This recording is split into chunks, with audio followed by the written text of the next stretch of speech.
আমার বেরাদু সাহাব, কলবকে চিকিৎসা করার মৌলিকভাবে 4টা মেডিসিন। কয়টা? কলবের রোগমুক্ত বানানোর মৌলিকভাবে ওষুধ কয়টা? 1 নম্বর ওষুধের নাম তেলাওয়াতে কোরআন। কোরআন শরীফের তেলাওয়াত যত বেশি করবেন তত কলব রোগমুক্ত হবে। 2 নম্বর মেডিসিনের নাম জিক্রুল্লাহ, আল্লাহ জিকির। লা ইলাহা ইল্লাল্লাহ, আল্লাহ আল্লাহ আল্লাহ আল্লাহ, আল্লাহু আল্লাহ আল্লাহু আল্লাহ আল্লাহু আল্লাহ আল্লাহু আল্লাহ। যত বেশি জিকির করবেন তত কলব রোগ মুক্ত হবে। 3 নম্বর কাসরাতু জিক্রিল মাউত, বেশি বেশি মৃত্যুরে স্মরণ করা। বেশি বেশি মৃত্যুকে কি করা? স্মরণ করা। এটার দ্বারা কলব রোগ মুক্ত হয়। বেশি বেশি মৃত্যুরে কেমনে স্মরণ করবেন? প্রত্যেক কাজের শেষ কাজ মনে করবেন। এই আজকে মাহফিলে যে এখানে আসছেন, এখান থেকে আপনি আবার জিন্দা বাসায় ফিরে যেতে পারবেন, কোনো গ্যারান্টি নাই। আসেনি? এই মাহফিল শেষ মাহফিল, এই নামাজ শেষ নামাজ, এই খাওয়া শেষ খাওয়া, এই বাহিরে যাওয়া শেষ যাওয়া, এই ঘরে ঢুকা শেষ ঢুকা, আজকের রাত্রের ঘুম শেষ ঘুম। প্রত্যেক কাজের শেষ কাজ মনে করবেন, তো মওতের আর ভুলবেন না। আল্লাহু আকবার। আমার ভাইয়েরা, দোস্ত আহবাব, আরেকটা পদ্ধতি হইল প্রত্যেক রাত্রে মওতের মোরাকাবা করবেন। বিছানায় যে শুইছেন ঘুমানোর জন্য, যতক্ষণ ঘুম আসে না এতক্ষণ লাইট তো বন্ধ করছেন, দরজা বন্ধ করছেন, রুম অন্ধকার, হাত পা গুলারে সোজা করি নিজের মনকে বুঝাইবেন, ও মন, মনে কর এটা তোর কামরা নয়, এটা তোর রুম নয়, এটা তোর কবর। আজকের রাত্রে ঘুমের ভিতরে যদি তোর মরণ আসি যায়, আগামীকাল তোর আত্মীয় স্বজন বন্ধু বান্ধব গ্রামের মানুষ সবাই মিলিয়া তোর যে কবরের মধ্যে নিয়ে রাখি আসবে, আল্লাহর সামনে কেমনে যাবি? ও মন, কি লই যাবি? এশার নামাজটা যে পড়লি না, ওরে রাত্রে যদি ঘুমের ভিতরে মওত আসি যায়, তোর খাতেমা বিল খায়ের তো হবে না। মনকে বুঝাইবেন, দেখবেন অল্প কিছুক্ষণ মনকে বুঝাইলে আপনার দিলের ভিতরে মনে হবে যেন কেউ একটা মোমবাতি লাগাই দিছে। মোমবাতির ভিতরে আগুন লাগাইলে যেরকম মোমবাতি গলিয়া টপ টপ করে করে পড়ে, এই ঘুমানোর সময় অল্প কিছুক্ষণ মনেরে বুঝাইলে দেখবেন এবার দিলটা গলিয়া চোখের পানি ঝরঝর করে করে পড়বে। এই সময়ের মধ্যে আল্লাহরে কন না শুই শুয়ায়, আল্লাহ আমি তো মুসলমানের সন্তান, আমারে তুমি মাফ করে দাও। আল্লাহু আকবার। এইটা করতে করতে ঘুমাই পড়েন না। ঘুমের ভিতরে যদি মওত আসে, আলহামদুলিল্লাহ, খাতেমা বিল খায়ের হবে, ঈমানের মরণ হবে। 4 নম্বর জিয়ারাতুল কুবুর। জিয়ারাতুল কুবুর, কবরের জিয়ারত। বয়সের কোনো বাধা নাই। একেবারে 10 বছর বয়স থেকে 70 বছর বয়স পর্যন্ত সব মানুষ শুক্রবার জুমার দিন মা বাপের কবর জিয়ারত করবেন। মা বাপের কবর জিয়ারত করবে, মুরব্বীরাও করবেন। মুরব্বীরা করলে বেশি বেলা, মুরব্বীরা করলে ছেলেরা শিখবে, আপনাদের থেকে দেখবে, শিখবে। আপনি মারা গেলে আপনার ছেলেরা আপনার কবরও শুক্রবারে শুক্রবারে জিয়ারত করবে। আপনি যদি এখন মা বাপের কবর জিয়ারত না করেন, তা আপনার ছেলেরা শিখবে না, দেখবে না। আপনি মারা গেলে বছরের পর বছর আপনার ছেলেরা আপনার কবরের পাশে যাবে না। এই জন্য মুরব্বীরাও শুক্রবারে শুক্রবার কি করবেন? কবর জিয়ারত করবেন। কবরের পাশে যাই, প্রথমে কিছু পড়িয়েন না। কবরের কাছে যাই, প্রথমে কিছু পড়বেন না। কিছুক্ষণ কবরের দিকে তাকাই এমনি দাঁড়াই থাকবেন। মনেরে বুঝাবেন, ও মন, এই দেখ তোর আব্বা তোর আম্মা তোর সামনে মাত্র 2.5 হাত মাটির নিচে শুইয়া রইছে, তুই তো কোনো খবর নিতে পারতেছ না, সুখে আছে না দুঃখে আছে। ও মন, আজকে যদি তুই মারা যাস, আগামীকাল তুইও তো 2.5 হাত মাটির নিচে ঢুকি যাবি, তোর ছেলেরাও তোর খবর নিতে পারবে না। মুখদা কো হ্যায় দেখা না একদিন, কবর মে হোগা ঠিকানা একদিন, রুহে রগ রগ সে নিকালি जाएगी, तुझ पे एक दिन खाके डाली जाएगी। কবরের পাশে দাঁড়াই, মা বাবার কবরের কাছে, মহাব্বতের মানুষের কবরের কাছে দাঁড়াই, কবরের দিকে তাকাই, নিজের মনের নিজে বুঝান, দেখবেন দিলটা গলি যাবে, চোখের পানি বাইর হবে।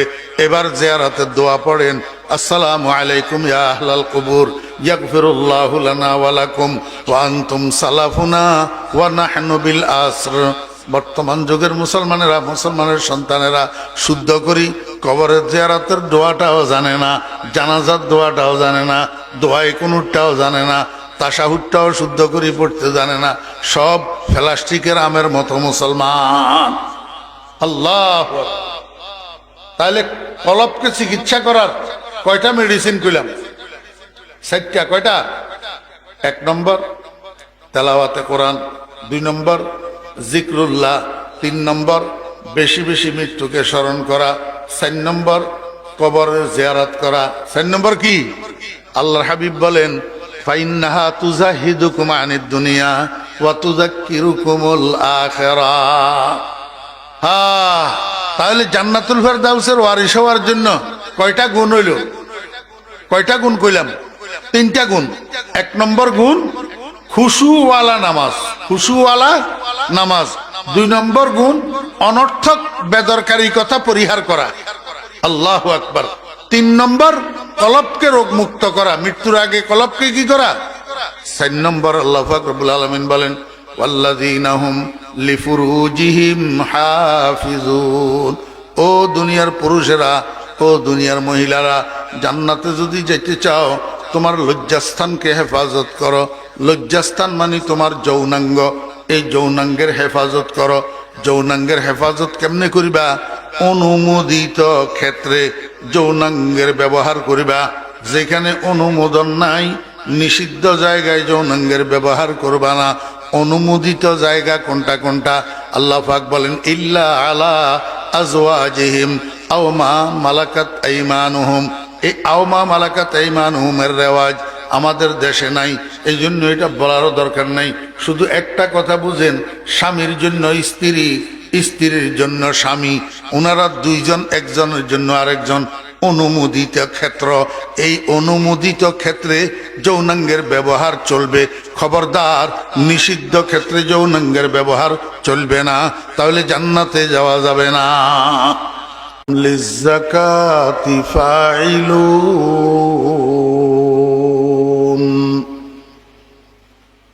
ওয়াল্লাযীনা হুম লিফুরুজিহিম হাফিজুন ইল্লা আলা আজওয়াজিহিম আও মা মালাকাত আইমানুহুম ফাইন্নাহুম গায়রু মালুমিন।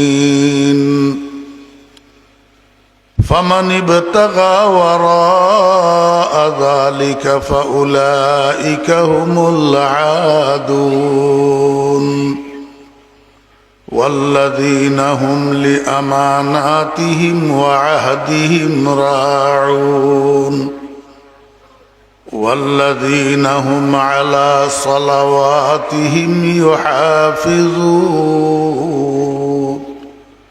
أولئك هم الوارثون الذين يرثون الفردوس هم فيها خالدون صدق الله مولانا العظيم قال رسول الله صلى الله عليه وسلم أيما امرأة صلت خمسها وصامت شهرها وصانت فرجها وأطاعت بعلها فلتدخل من أي أبواب الجنة شاءت أو كما قال النبي عليه الصلاة والسلام وصدق رسوله النبي الأمي الكريم ونحن على ذلك لمن الشاهدين والشاكرين ربنا تقبل منا إنك أنت السميع العليم সম্মানিত সভাপতি, মুআজ্জাজ উলামায়ে কেরাম, সমাবেত সর্বস্তরের দিনদার মুসলমান ভাইয়েরা, পর্দার আড়ালের সম্মানিতা পর্দানশী মা ও বোনেরা, মহান আল্লাহ রাব্বুল আলামিনের অপরিসীম দয়ার ইহসান আল্লাহ রাব্বুল আলামিন আমাদেরকে আজ 5ই জানুয়ারি 2026 ইংরেজি তারিখে দক্ষিণ পূর্ব মেখল ফরাজি তালুকদার বাড়ি সংলগ্ন তাজবিদুল কোরআন নুরানি মাদ্রাসা ও এলাকাবাসীর যৌথ উদ্যোগে আয়োজিত আজকের এই মহতী ইসলামী সম্মেলনে আমাদেরকে অংশগ্রহণ করার তৌফিক দিয়েছেন। এই জন্য আমরা সবাই মহান রব্বুল আলামিনের শুকর আদায় করি, আলহামদুলিল্লাহ। খুব বেশি শীত, ঠান্ডা, অনারাতে হইলে লাগের হইতে না পারে নাই, ঠান্ডায় আর নিঃশ্বাস ছোড় হয়ে যাবে, ঠিক মতো তেলাওয়াত করি না পারি আয়াত ফুরাই।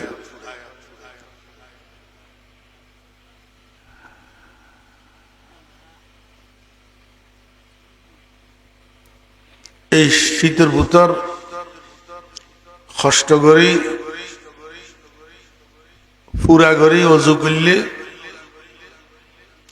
মানুষের দুইয়ান লাভ। রসুল আকরম সাল্লাল্লাহু আলাইহি ওয়াসাল্লাম হইন এক নম্বর লাভ হইয়ে যে গুনাহ মাফ হয়ে যাবে। শীতের ভিতর কষ্ট করি অজু করলে গুনাহ মাফ হয়ে যায়। 2 নম্বর লাভ, মানুষই বা আল্লাহর কাছে সম্মানী হয়, আল্লাহ এবার সম্মান বাড়াই দে। আল্লাহ আদুল্লুকুম আলা মা ইয়ামহুল্লাহু বিহিল খাতায়া ওয়া ইয়ারফাউ বিহি। ক্বালু বালা ইয়া রাসূলুল্লাহ। ক্বালা ইসবাগুল ওযুই আলাল মাকারি। 3 নং কামর কথা কইয়ে রাসূল আকরাম সাল্লাল্লাহু আলাইহি ওয়াসাল্লাম একখান ইয়ে যে ইসবাগুল ওযুই আলাল মাকারি, কষ্টর ভিতর অজু পুরা করন বহুত লাভ। তা আমি আপনাদের সামনে আল্লাহ পাকের পবিত্র কালামের সূরাতুল মুমিনুনের শুরু থেকে কয়েকটা আয়াতে কারিমা তেলাওয়াত করছি এবং সেই সাথে আমাদের সকলের প্রিয় নবী শফিউল মুজনিবিন রাহমাতুল লিল আলামিন জনাবে মুহাম্মদুর রাসূলুল্লাহ সাল্লাল্লাহু আলাইহি ওয়াসাল্লামের ছোট্ট একখানা হাদিস শরীফ পাঠ করছি। খুব বেশি লম্বা সময় আমার মনে হয় কথা বলা যাবে না, যে ঠান্ডা, আর আপনাদেরকে বেশি সময় কষ্টও দেব না। কোন রকমের আউট কথা ছাড়া, ভূমিকা ছাড়া সরাসরি আমি কথা শুরু করতেছি। আপনারা বেশিরভাগ মুরব্বী, 2-4টা কথা আমরা মনে রাখার জন্য ইনশাল্লাহ চেষ্টা করব। আমাদের বাপের বাড়ি হলো জান্নাত, বাপের বাড়ি জান্নাত। জান্নাতের মধ্যে সর্বোচ্চ জান্নাত হলো জান্নাতুল ফেরদাউস, জান্নাতুল ফেরদাউস। আল্লাহ পাক সূরাতুল মুমিনুনের মধ্যে বলেন,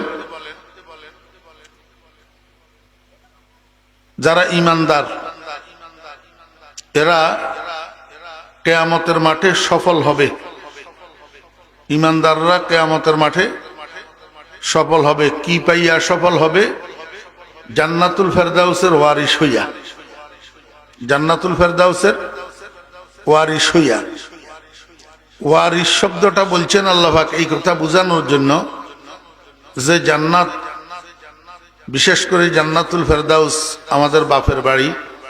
আমাদের আব্বা হযরতে আদম আলাইহিস সালাতু ওয়াস সালাম জান্নাতে ছিলেন, জান্নাতের থেকে দুনিয়াতে আসছেন, আবার জান্নাতে যাবেন, আবার জান্নাতে যাবেন। তো বাপের যে সমস্ত সুসন্তানেরা হয় এরা বাপের ওয়ারিশ হয়, বাপের উত্তরসূরি হয়, উত্তরাধিকারী হয়। তো আদম আলাইহিস সালামের সুসন্তান হইল ওই সমস্ত মানুষ যারা ঈমানদার, যারা ঈমানদার। বেঈমান আদম আলাইহিস সালামের সুসন্তান না, কুসন্তান। অতএব কারণে বেঈমানেরা কিয়ামতের মাঠে সফল হবে না। বেঈমানেরা বাপের বাড়ির ওয়ারিশ হবে না, তারা জান্নাতের ওয়ারিশ হবে না। আল্লাহ পাক রব্বুল আলামিন বলেন, বান্দা, যে সমস্ত ইমানদাররা জান্নাতুল ফেরদাউসের ওয়ারিশ হইয়া সফল হবে তাদের ভিতরে কয়েকটা গুণ থাকতে হবে, কয়েকটা গুণ থাকতে হবে। 1 নম্বর গুণ, তারা খুশুর সাথে নামাজ আদায়কারী হইতে হবে। কিসের সাথে?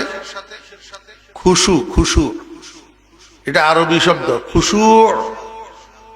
এই খুশু এর সাথে তারা নামাজ আদায়কারী হইতে হবে। আল্লাযীনা হুম ফি সালাতিহিম খাশিউন। খুশু এর সাথে নামাজ আদায় করলে নামাজের সাথে আল্লাহ পাকের সাথে সুসম্পর্ক তৈরি হয়, তাআল্লুক মা আল্লাহ পয়দা হয়। আমাদের জানা থাকা দরকার, যতগুলা আমলের দ্বারা তাআল্লুক মা আল্লাহ পয়দা হয় এর মধ্যে সবচেয়ে বড় হইল 5 ওয়াক্ত নামাজ। সবচেয়ে বড় 5 ওয়াক্ত নামাজ। নামাজের ভিতরে মানুষ আল্লাহ পাকের আরো বেশি নিকটবর্তী হয় সিজদার দ্বারা। কিসের দ্বারা? সিজদার দ্বারা। যার সিজদা যত কন্টিনিউ, যার সিজদা যত বেশি, যার সিজদা যত যত্ন সহকারে, মনোযোগ সহকারে, সিজদা যত সুন্দর, মানুষ তত আল্লাহর কাছে, মানুষ তত আল্লাহর কাছে। এই আমার মনে হয় সারাদিন ওয়াজ শোনা লাগে না, এই একটা ওয়াজ যথেষ্ট। সিজদা যার যত সুন্দর, সিজদা যার যত বেশি, মানুষ এটা আল্লাহর তত বেশি কাছে। কথা বুঝছেন না বুঝেন নাই? মানুষ তো অনেক মানুষ আছে। আল্লাহু আকবার। মুফতি ফয়জুল্লাহ সাহেব রহমতুল্লাহ আলাইহি মানুষ ছিলেন, আমরাও মানুষ। মানুষে মানুষে বেশ কম আছে না নাই? আল্লাহু আকবার। নানুপুরি হুজুর রহমতুল্লাহ আলাইহিও মানুষ ছিলেন, আমরাও মানুষ। পটিয়ার মুফতি সাহেব হুজুর রহমতুল্লাহ আলাইহিও মানুষ ছিলেন, আমরাও মানুষ। মানুষে মানুষে বেশ কম নাই? বেশ কম আছে। পটিয়া মুফতি সাহেব হুজুর রহমতুল্লাহ আলাইহি শেষ রাত্রে তাহাজ্জুদের নামাজের পরে আল্লাহর কাছে কান্দে, মাল দৌলত কি হাওয়াস দিল সে নিকাল, दिल को पर अनवार कर आए जुल जलाल, दिल हो आए ना तेरी दीदार का, सर झुका कर देख लो तेरा जमाल। ওই সিজদা, আয় আল্লাহ, আমার দিলের থেকে দুনিয়ার মহব্বত, দুনিয়ার লোভ লালসা বাইর করি, আমার দিলটারে তুমি আলোকিত করে দাও। আমার দিলটাকে তুমি এমন একটা স্বচ্ছ পরিষ্কার আয়নার মতো করে দাও যাতে আমি সিজদায় যাইয়া কলবের আয়নার মধ্যে তোমার দিদার লাভ করতে পারি। সিজদাটা যেন আমার জন্য মেরাজে পরিণত হয়। দেখছেন নি অবস্থা? এই জন্য সব মানুষ কিনা সমান না। তা আমার মনে হয় আর বেশি ওয়াজ লাগে না, শুধু একটা ওয়াজের উপরে যদি আমরা আমল করি, আজকে থেকে নামাজের সিজদা গুলা যদি আমরা যত্ন সহকারে, মনোযোগ সহকারে, খুশুর সাথে যদি করি, এবং সিজদা যেন মিস না যায়। ফজরের নামাজের মধ্যে সুন্নতের ভিতরে 4টা সিজদা, ফরজের ভিতরে 4টা সিজদা। কয়টা হইল? 8টা। জোহরের নামাজ কয় রাকাত? নফল বাদ দি 10 রাকাত। প্রথমে সুন্নতে মুআক্কাদা 4 রাকাত, ফরজ 4 রাকাত, এরপরে সুন্নতে মুআক্কাদা 2 রাকাত, 10 রাকাত। 10 রাকাতে কয়টা সিজদা? 20টা। কয়টা? ফজরে কয়টা হইল? 8টা। এই কয়টা হইল? 28টা। আসরের নামাজে 8টা সিজদা, 28 আর 8 36। মাগরিবের নামাজে 10টা সিজদা, তো 36 আর 10 44। এশার নামাজে 18টা সিজদা। কয়টা? 18টা। 44 আর 18 62। 24 ঘন্টায় ফরজ, ওয়াজিব, তারপরে সুন্নতে মুআক্কাদা।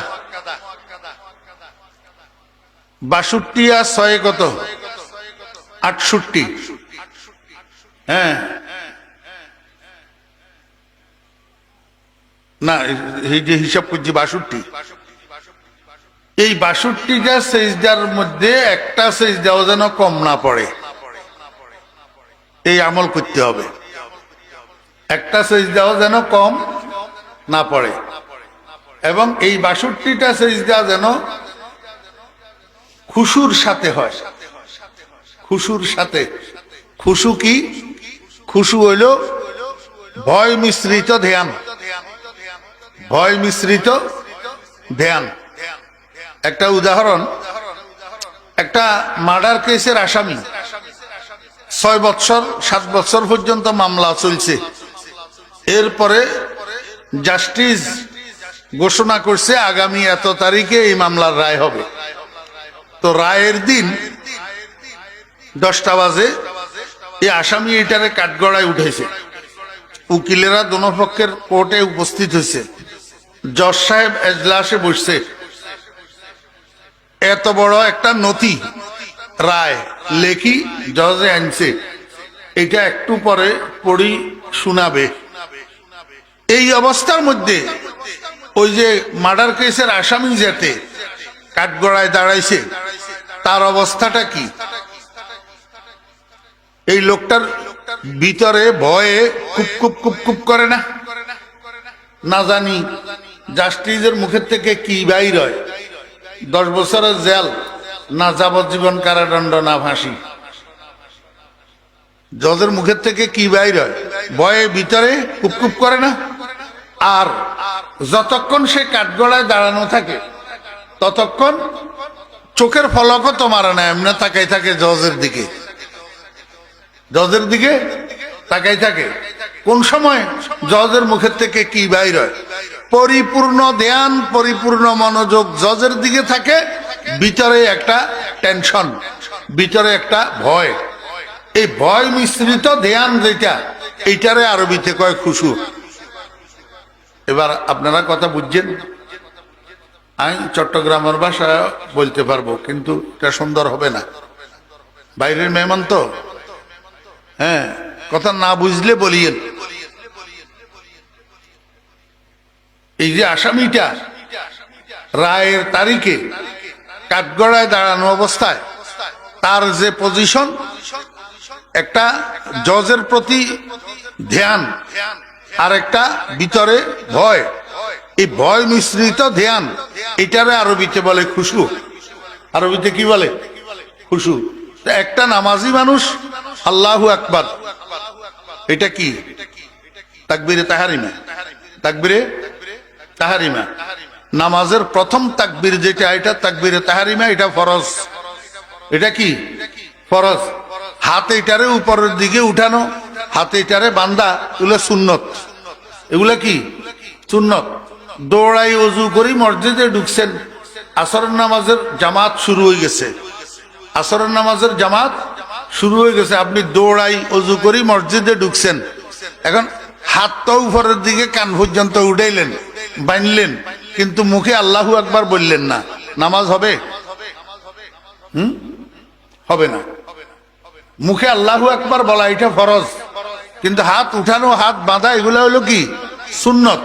আপনি হাত উঠাইলেন না, হাত বাঁধলেন না, আল্লাহু আকবার বললেন, তাকবীরে তাহরিমা, এরপরে আবার আল্লাহু আকবার বলি রুকুতে চলে গেলেন, নামাজ হবে?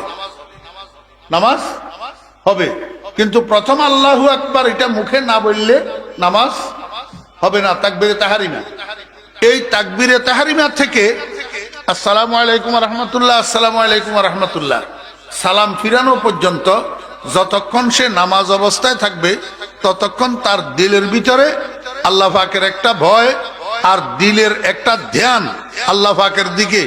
এই ভয়, আল্লাহ পাকের ভয় মিশ্রিত ধ্যান, এটার নাম হলো খুশু। এটার নাম কি? এখন আমাদের নামাজের দ্বারা আমরা উপকৃত হইতে পারি না। আমাদের নামাজের দ্বারা আল্লাহর সাথে আমাদের সুসম্পর্ক তৈরি হয় না। আমাদের নামাজের দ্বারা তাআল্লুক মা আল্লাহ পয়দা হয় না। আমাদের নামাজের দ্বারা আমরা আল্লাহ পাকের কাছের মানুষে পরিণত হইতে পারি না, কারণ আমাদের নামাজের মধ্যে ওই ছোট্ট জিনিসটার অভাব, যেটার নাম খুশু। যেটার নাম কি? খুশু। এটার অভাব। আমরা নামাজও পড়ি আর নামাজের ভিতরে আবার ডুবাই চলে যাই। নামাজের ভিতর কোথায় চলে যাই? একেবারে ডুবাই। ওই ইমাম সাহেব হুজুর তারাবির নামাজ পড়াইতেছে, হ্যাঁ, মাঝখানে এবারে পিছনের দিকে ঘুরি, মুসল্লিদেরকে জিজ্ঞেস করতেছে, ভাই আমি তো ভুলি গেছি আজকে তারাবি কয় রাকাত হইল। ইমাম সাহেব ভুলি গেছে। তো মুসল্লি একটা দাঁড়াই, কয় হুজুর 16 রাকাত হইছে। কয় তুমি কেমনে বুঝলা? কয় হাটাজারি বাজারে আমার 5টা দোকান আছে, আমি প্রতি 4 রাকাতে একটা একটা দোকানের হিসাব করি। আজকে 4টা দোকানের হিসাব হইছে, আরো একটা দোকানের হিসাব বাকি আছে, বুঝলাম নামাজ 16 রাকাত হইছে। তা এবার বলেন, এতের নামাজের মধ্যে খুশু আসেনি? জি, নামাজের মধ্যে খুশু আছে? তো নামাজের মধ্যে খুশু না থাকলে এতে নামাজও করব, আরেকজনের ক্ষেতের মূলাও চুরি করব, ধন্যবাদও চুরি করব। এতে নামাজও পড়বো, আইলো কাটবো। এতে নামাজও পড়বো, গ্রামের ভিতরে সুদের উপরে টাকাও লাগাইবো। নামাজও পড়বো, সকাল থেকে সন্ধ্যা পর্যন্ত দুনিয়ার মিথ্যা কথা, সোগলখুরি, গীবত, শেখায়েত যা আছে ব্যাগেন করব। কথা বুঝেন নাই? নামাজে উপকার করবে না তো কিসের অভাবে? খুশুর অভাবে। আল্লাহ পাক বলেন, তুমি যদি তোমার বাপের বাড়ি জান্নাতুল ফেরদাউসের ওয়ারিস হতে চাও, 1 নম্বরে তোমাকে খুশুওয়ালা নামাজি হতে হবে। 2 নম্বর, ওয়াল্লাযীনা হুম আনিল লাগবি মুরিদুন। আল্লাহ পাক রব্বুল আলামিন বলেন, আরেকটা গুণ তোমাকে অর্জন করতে হবে, সেটা হলো এই যে একটা জিহ্বা আল্লাহ তোমারে দিছে, এটা বাকশক্তির মেশিন, কথা বলার মেশিন। এই কথা বলার মেশিন, এটারে তুমি নিয়ন্ত্রণ করি কথা বলতে হবে। কি করতে হবে? নিয়ন্ত্রণ করতে হবে। কেমনে নিয়ন্ত্রণ করবা? কথা কতগুলা আছে অর্থবহ কথা, আর কতগুলো আছে অনর্থক কথা। অনর্থক কথা কোন কথা? অনর্থক কথা ওই সমস্ত কথা যেই কথার দ্বারাই দুনিয়ারও কোনো লাভ নাই, আখিরাতেরও কোনো লাভ নাই। 10টা টাকা পকেটেও ঢুকে না, 10টা নেকি আমল নামায়ও উঠে না, এটার নাম অনর্থক কথা।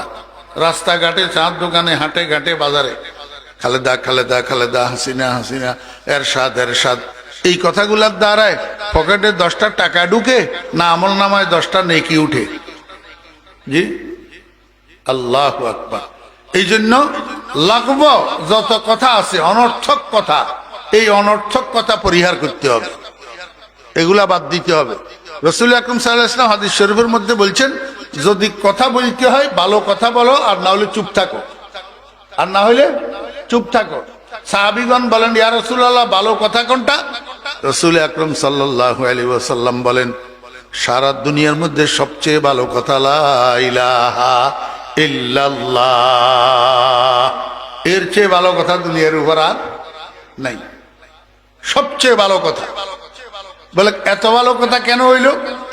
একবার যদি আপনি লা ইলাহা ইল্লাল্লাহ আওয়াজের একটু টানি একবার যদি বলেন, রাসূল আকরাম সাল্লাল্লাহু আলাইহি ওয়াসাল্লাম ইরশাদ করেন, আমলনামা থেকে একসাথে 4000 গুনাহ মাফ করে যাওয়া। কয় হাজার? 4000। একবারে যদি 4000 গুনাহ মাফ হয়, 100 বারে কত? 100 বারে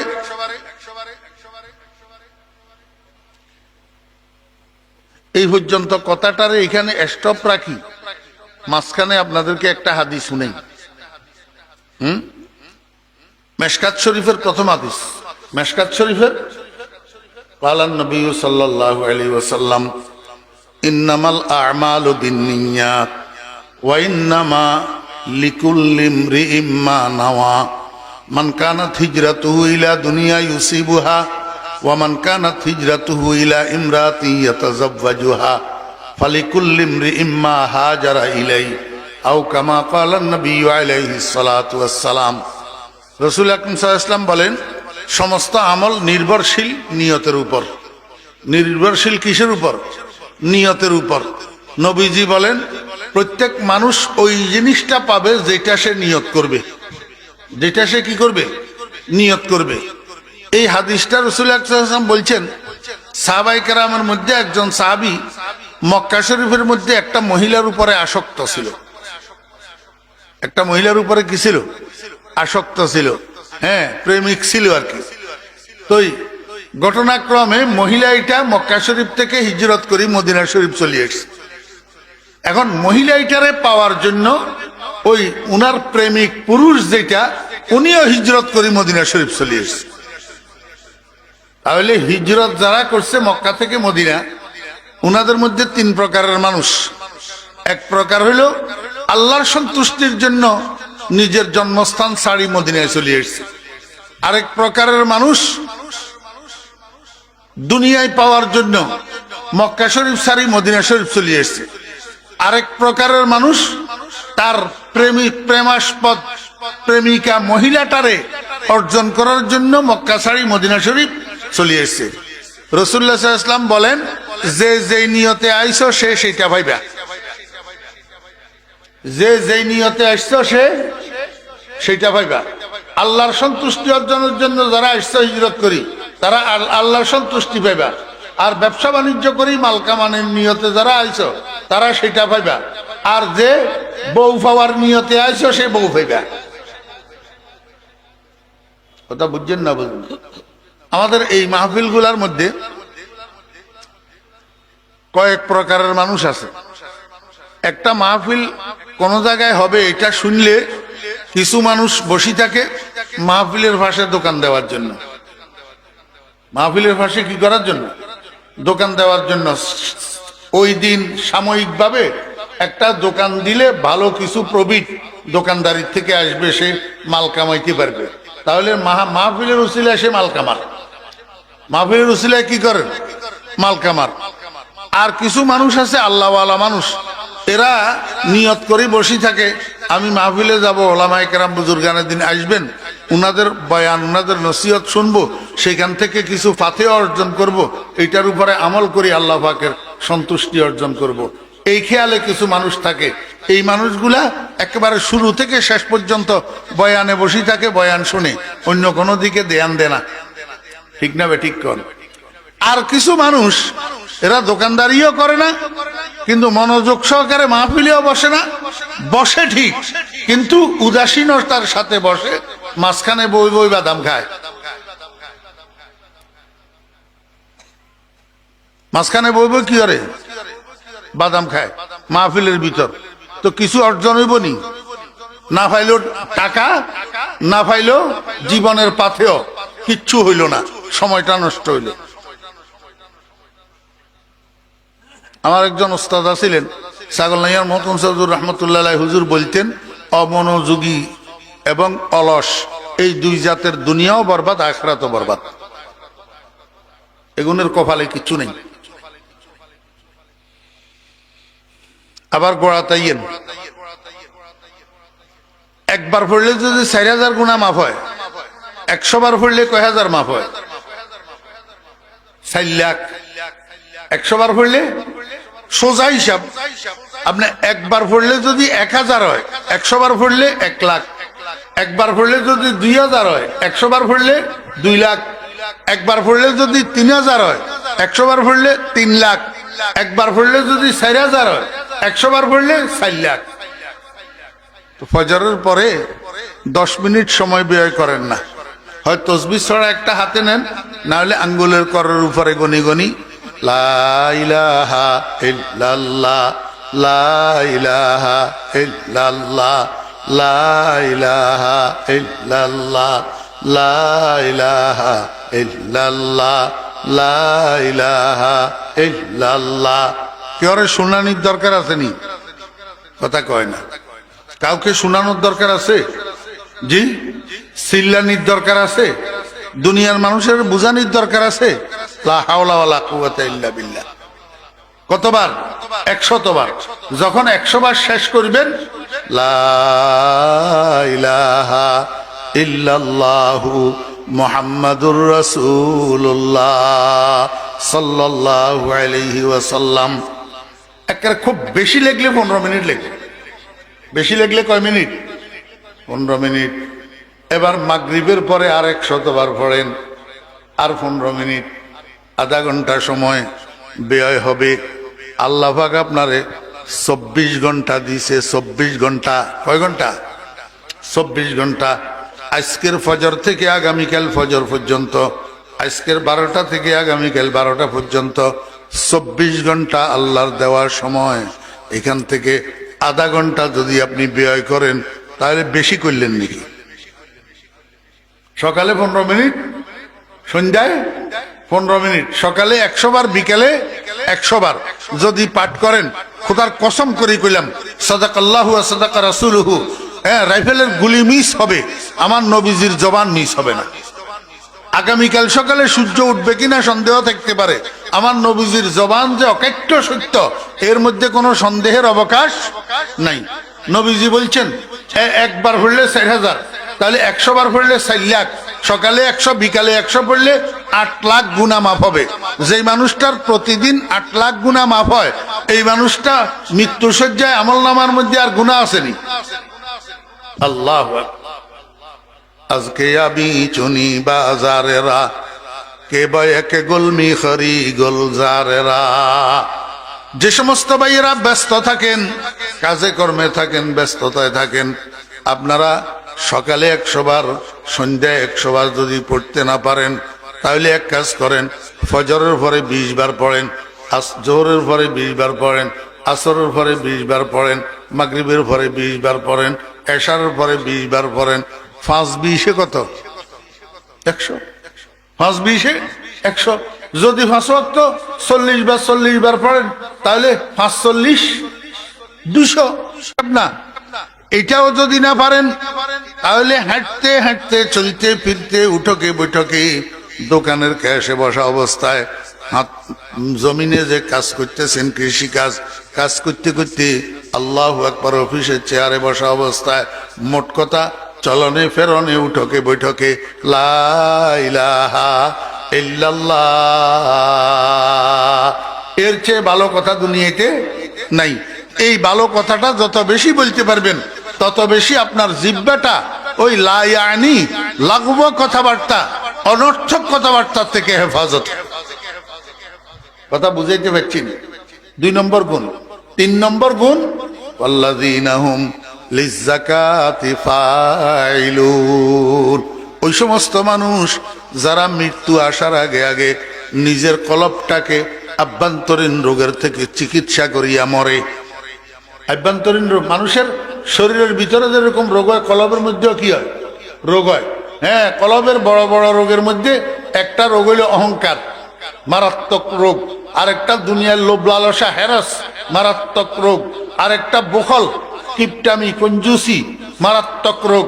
আরেকটা অসাম্যতা, আদমে মোসাওয়াত, মারাত্মক রোগ। আমার ভাইরা, দোস্ত আহবাব, এই জাতীয় রোগগুলা মানুষের কলবের মধ্যে হয়। আল্লাহ কয়, এই বান্দা, তুই গোলালু একটা কিনতে গেলে, গোলালু 1 কেজি কিনতে গেলে উল্টে উল্টে এমনি দেখি কিনস, কোনো ফসা আসেনি।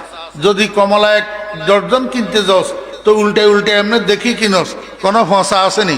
যদি আপেল 1 কেজি কিনতে যাস, এমনি এমনি উল্টে উল্টে দেখি কিনস, কোনো ফসা আসেনি। মাছ 1 কেজি কিনতে গেলে এমনি টিভি দেখি কিনস, কোনো ফসা নি কোনো।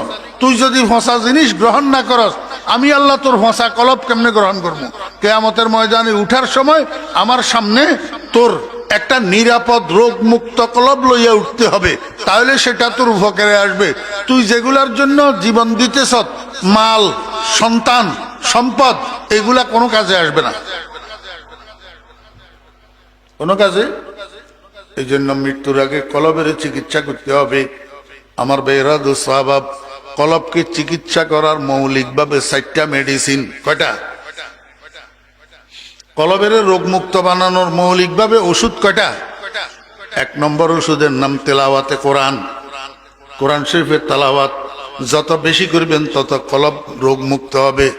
2 নম্বর মেডিসিনের নাম জিক্রুল্লাহ, আল্লাহ জিকির। লা ইলাহা ইল্লাল্লাহ, আল্লাহ আল্লাহ আল্লাহ আল্লাহ, আল্লাহু আল্লাহ, আল্লাহু আল্লাহ, আল্লাহু আল্লাহ, আল্লাহু আল্লাহ। যত বেশি জিকির করবেন, তত কলব রোগ মুক্ত হবে। তিন নম্বর কাসরাতু যিকরিল মাউত, বেশি বেশি মৃত্যুরে স্মরণ করা, বেশি বেশি মৃত্যুকে কি করা, স্মরণ করা। এটার দ্বারা কলব রোগ মুক্ত হয়।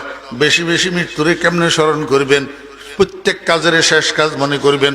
এই আজকে মাহফিলে যে এখানে আসছেন, এখান থেকে আপনি আবার জিন্দা বাসায় ফিরে যেতে পারবেন, কোনো গ্যারান্টি নাই, আসেনি? এই মাহফিল শেষ মাহফিল, এই নামাজ শেষ নামাজ, এই খাওয়া শেষ খাওয়া, এই বাহিরে যাওয়া শেষ যাওয়া, এই ঘরে ঢুকা শেষ ঢুকা, আজকের রাত্রের ঘুম শেষ ঘুম। প্রত্যেক কাজের শেষ কাজ মনে করবেন, তো মওতের আর ভুলবেন না। আল্লাহু আকবার। আমার ভাইয়েরা, দোস্ত আহবাব, আরেকটা পদ্ধতি হইল প্রত্যেক রাত্রে মওতের মোরাকাবা করবেন। বিছানায় যে শুইছেন ঘুমানোর জন্য, যতক্ষণ ঘুম আসে না এতক্ষণ লাইট তো বন্ধ করছেন, দরজা বন্ধ করছেন, রুম অন্ধকার, হাত পা গুলারে সোজা করি নিজের মনকে বুঝাবেন, ও মন, মনে কর এটা তোর কামরা নয়, এটা তোর রুম নয়, এটা তোর কবর। আজকের রাত্রে ঘুমের ভিতরে যদি তোর মরণ আসি যায়, আগামীকাল তোর আত্মীয় স্বজন বন্ধু বান্ধব গ্রামের মানুষ সবাই মিলিয়া তোর যে কবরের মধ্যে নিয়ে রাখি আসবে, আল্লাহর সামনে কেমনে যাবি? ও মন, কি লই যাবি? এশার নামাজটা যে পড়লি না, ওরে রাত্রে যদি ঘুমের ভিতরে মওত আসি যায়, তোর খাতেমা বিল খায়ের তো হবে না। মনকে বুঝাইবেন, দেখবেন অল্প কিছুক্ষণ মনকে বুঝাইলে আপনার দিলের ভিতরে মনে হবে যেন কেউ একটা মোমবাতি লাগাই দিছে। মোমবাতির ভিতরে আগুন লাগাইলে যেরকম মোমবাতি গলিয়া টপ টপ করে করে পড়ে, এই ঘুমানোর সময় অল্প কিছুক্ষণ মনেরে বুঝাইলে দেখবেন এবার দিলটা গলিয়া চোখের পানি ঝরঝর করে করে পড়বে। এই সময়ের মধ্যে আল্লাহরে কন না শুই শুয়ায়, আল্লাহ আমি তো মুসলমানের সন্তান, আমারে তুমি মাফ করে দাও। আল্লাহু আকবার। এইটা করতে করতে ঘুমাই পড়েন না। ঘুমের ভিতরে যদি মওত আসে, আলহামদুলিল্লাহ, খাতেমা বিল খায়ের হবে, ঈমানের মরণ হবে। 4 নম্বর জিয়ারাতুল কুবুর। জিয়ারাতুল কুবুর, কবরের জিয়ারত। বয়সের কোনো বাধা নাই। একেবারে 10 বছর বয়স থেকে 70 বছর বয়স পর্যন্ত সব মানুষ শুক্রবার জুমার দিন মা বাপের কবর জিয়ারত করবেন। মা বাপের কবর জিয়ারত করবে, মুরব্বীরাও করবেন। মুরব্বীরা করলে বেশি বেলা, মুরব্বীরা করলে ছেলেরা শিখবে, আপনাদের থেকে দেখবে, শিখবে। আপনি মারা গেলে আপনার ছেলেরা আপনার কবরও শুক্রবারে শুক্রবারে জিয়ারত করবে। আপনি যদি এখন মা বাপের কবর জিয়ারত না করেন, তা আপনার ছেলেরা শিখবে না, দেখবে না।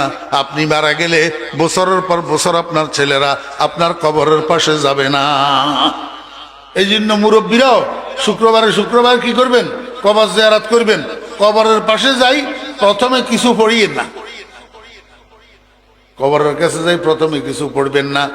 কিছুক্ষণ কবরের দিকে তাকাই এমনি দাঁড়াই থাকবেন। মনেরে বুঝাবেন, ও মন, এই দেখ তোর আব্বা তোর আম্মা তোর সামনে মাত্র 2.5 হাত মাটির নিচে শুইয়া রইছে, তুই তো কোনো খবর নিতে পারতেছ না, সুখে আছে না দুঃখে আছে। ও মন, আজকে যদি তুই মারা যাস, আগামীকাল তুইও তো 2.5 হাত মাটির নিচে ঢুকি যাবি, তোর ছেলেরাও তোর খবর নিতে পারবে না। মুখদা को है देखा ना एक दिन, कब्र में होगा ठिकाना एक दिन, रूह रग रग से निकाली जाएगी, तुझ पे एक दिन खाके डाली जाएगी। কবরের পাশে দাঁড়াই, মা বাবার কবরের কাছে, মহাব্বতের মানুষের কবরের কাছে দাঁড়াই, কবরের দিকে তাকাই, নিজের মনের নিজে বুঝান, দেখবেন দিলটা গলি যাবে, চোখের পানি বাইর হবে। এবার জিয়ারতের দোয়া পড়েন, আসসালামু আলাইকুম ইয়া আহলাল কুবুর, ইয়াগফিরুল্লাহু লানা ওয়া লাকুম ওয়া আনতুম সালাফুনা ওয়া নাহনু বিল আসর। বর্তমান যুগের মুসলমানেরা, মুসলমানের সন্তানেরা শুদ্ধ করি কবরের জিয়ারতের দোয়াটাও জানে না, জানাজার দোয়াটাও জানে না, দোয়াই কোনটাও জানে না, তাশাহুদটাও শুদ্ধ করে পড়তে জানে না। সব প্লাস্টিকের আমের মতো মুসলমান। আল্লাহ। তাহলে কলবকে চিকিৎসা করার কয়টা মেডিসিন কইলাম? 4টা। কয়টা?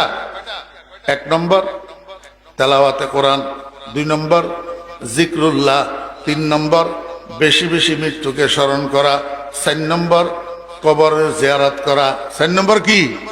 আল্লাহর হাবিব বলেন, ফাইন্নাহা তুজাহিদুকুম আনিদ দুনিয়া ওয়া তুযাক্কিরুকুমুল আখিরাহ। তাহলে জান্নাতুল ফেরদাউসের ওয়ারিস হওয়ার জন্য কয়টা গুণ হইল? কয়টা গুণ কইলাম? তিনটা গুণ। এক নম্বর গুণ খুশুওয়ালা নামাজ, খুশুওয়ালা নামাজ।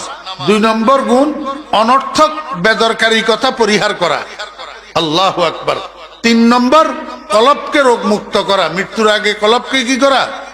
চার নম্বর আল্লাহ পাক রব্বুল আলামিন বলেন ওয়াল্লাযীনা হুম লিফুরুজিহিম হাফিজুন। ও দুনিয়ার পুরুষেরা, ও দুনিয়ার মহিলারা, জান্নাতে যদি যেতে চাও তোমার লজ্জাস্থানকে হেফাজত করো। লজ্জাস্থান মানে তোমার যৌনাঙ্গ, এই যৌনাঙ্গের হেফাজত করো। যৌনাঙ্গের হেফাজত কেমনে করিবা? অনুমোদিত ক্ষেত্রে যৌনাঙ্গের ব্যবহার করিবা। যেখানে অনুমোদন নাই, নিষিদ্ধ জায়গায় যৌনাঙ্গের ব্যবহার করবা না। অনুমোদিত জায়গা কোনটা কোনটা? আল্লাহ পাক বলেন ইল্লা আলা আজওয়াজিহিম আও মা মালাকাত আইমানুহুম। এই আও মা মালাকাত আইমানুহুমের রেওয়াজ আমাদের দেশে নাই, এই জন্য এটা বলারও দরকার নাই। শুধু একটা কথা বুঝেন, স্বামীর জন্য স্ত্রী, স্ত্রীর জন্য স্বামী, ওনারা দুইজন, একজনের জন্য আরেকজন। অনুমোদিত ক্ষেত্র, এই অনুমোদিত ক্ষেত্রে যৌনাঙ্গের ব্যবহার চলবে। খবরদার, নিষিদ্ধ ক্ষেত্রে যৌনাঙ্গের ব্যবহার চলবে না, তাহলে জান্নাতে যাওয়া যাবে না। কথা বুঝছেন না? বুঝেন না? আল্লাহু আকবার। ওয়াল্লাযীনা হুম লিফুরুজিহিম হাফিজুন। আল্লাহ পাক রব্বুল আলামিন বলেন ওয়াল্লাযীনা হুম লিআমানাতিহিম ওয়া আহদিহিম রাউন।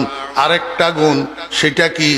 ওই সমস্ত মানুষ যারা আমানতের হেফাজত করে, ওয়াদার হেফাজত করে, আমানত খেয়ানত করে না, ওয়াদা ভঙ্গ করে না, ওয়াদা ভঙ্গ করে না। আল্লাহু আকবার। কোন একটা মানুষ যদি এই দুইটা জিনিসের হেফাজত করে, আমানত আর ওয়াদা, তাহলে মৃত্যুর সময় তার উপরে কোনো হকুকুল ইবাদ থাকে না, তার কাছে কোনো কেউ কিছু পাওনা থাকে না। জীবদ্দশায় যেই মানুষটা আমানতের হেফাজত করে আর ওয়াদার হেফাজত করে, এই মানুষের কাছে কোনো মানুষ পাওনা থাকে না। একেবারে সংক্ষেপে সংক্ষেপে আমি শুধু তর্জমা করি, মূলনীতিগুলা বলি যেতেছি, এগুলারে আপনারা মনে মনে বিশ্লেষণ করিয়া। যেই মানুষ আমানতের খেয়ানত করে না আর ওয়াদা ভঙ্গ করে না, এই মানুষের কাছে মৃত্যুর সময় হকুকুল ইবাদ থাকে না, মানুষের হক থাকে না। আল্লাহ পাক রব্বুল আলামিন বলেন আরেকটা গুণ ওয়াল্লাযীনা হুম আলা সালাওয়াতিহিম ইউহাফিজুন। ওই সমস্ত মানুষ যারা নামাজকে কন্টিনিউ করে, নামাজকে কি করে? কন্টিনিউ করে। তাহলে গুণগুলা শুরু হইল নামাজ দিয়া, শেষ হইল নামাজ দিয়া। প্রথম গুণটাও নামাজের গুণ, শেষ গুণটাও নামাজের গুণ। আমার ভাইরা দোস্ত আহবাব, নামাজকে কন্টিনিউ করার দ্বারা উপকার কি? নামাজকে কন্টিনিউ করার দ্বারা আল্লাহ পাকের সাথে 24 ঘন্টা এই মানুষটার সুসম্পর্ক থাকে এবং তার মরণটা হয় আল্লাহর সাথে সুসম্পর্ক অবস্থায়। মনে রাখতে হবে, যেই মরণ আল্লাহ পাকের সাথে সুসম্পর্ক অবস্থায় হয় না, এই মরণ শিয়াল কুকুরের মরণের চেয়েও খারাপ। ফজরের নামাজ পড়লেন, আল্লাহ পাকের সাথে সুসম্পর্ক হইল, জোহর পর্যন্ত রইল, জোহরের নামাজটা পড়লেন না, এবার সুসম্পর্ক কাটা হইয়া গেল। আসর পর্যন্ত আল্লাহর সাথে আপনার সম্পর্ক নাই। এমন অবস্থায় যদি মউত আসি যায়, আল্লাহ মাফ করুন, নাউজুবিল্লাহি মিন যালিক, খাতমা বিল খায়র হওয়ার সম্ভাবনা নাই। ওয়াল্লাযীনা হুম আলা সালাওয়াতিহিম ইউহাফিজুন। পড়বেন তো পড়বেন, 5 ওয়াক্ত পড়বেন, পড়বেন তো পড়বেন, 7 দিন 7 দিন পড়বেন। শুধু জুমা পড়বেন, বাকি দিনগুলাতে 5 ওয়াক্ত পড়বেন না, কোনো লাভ হবে না। জোহর আসর মাগরিব পড়লেন, এশারের সময় শীতের কারণে মসজিদে গেলেন না, ফজরের সময় ঘুম থেকে উঠলেন না, কোনো লাভ হবে না। ওয়াল্লাযীনা হুম আলা সালাওয়াতিহিম ইউহাফিজুন।